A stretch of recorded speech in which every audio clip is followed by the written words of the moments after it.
My name's Amanda Gregg. I am the VP of People Operations at Second Front Systems. I have about 15 years of experience in high growth, early stage startups. TeamOhana has been a helpful tool for us as we're going through a lot of growth and trying to get our headcount under control.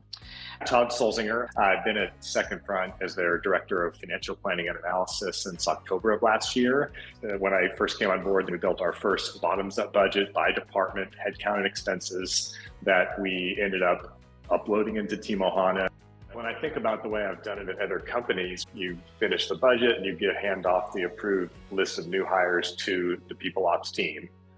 What they do with it after that, it's hard to say. Having that, again, in TeamOhana as that one source of truth is just far superior to spreadsheets or even like an EPM planning tool. Every head that you are hiring has to have a strong justification and also has to be scoped properly, because you're not just, well, we'll just hire somebody else to fill this need if this person doesn't bring every single thing that we need to the table. There's a level of accountability with hiring managers that a tool has that a spreadsheet doesn't. Pointing everybody to a spreadsheet where somebody might accidentally delete something or make a comment somewhere that then creates spiral is just not scalable and efficient.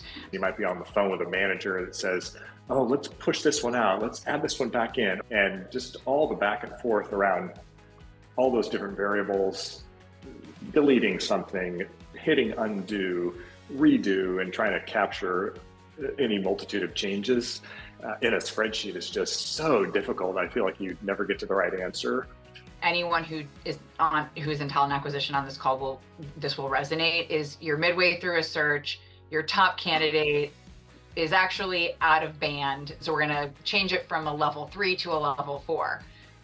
In theory, that is a simple thing to say, but there are many downstream implications of that. What are the trade-offs that they're willing to make? The scenario planning lets you do all of that without committing it to plan. And so it allows you to see what's potentially possible. And again, this is where like talent acquisition and hiring managers and finance can all kind of play together in one space. We had a bigger kind of reorganization post our budget completed within the engineering organization. A lot of moving pieces. We give our engineering leader the ability to go into TeamOhana and just kind of have a playground to just, change titles, hire date, salaries, all this, and allowing him to see, okay, here's the overall cost impact. He was pleasantly surprised that kind of within his overall salary budget that he had going into the fiscal year, he was able to do it all. And it was a lot of moving pieces, but it made him feel great, like, okay, we have the budget approved by the board. Since that time, things have changed, but I still have this pool of dollars I can work with where I can kind of redo my organization, still stay within the dollar total and kind of get everybody on board and allow me to see it, verify that all the dollars match up and say, yeah, like this looks good, let's change the hiring plan and go with the new one.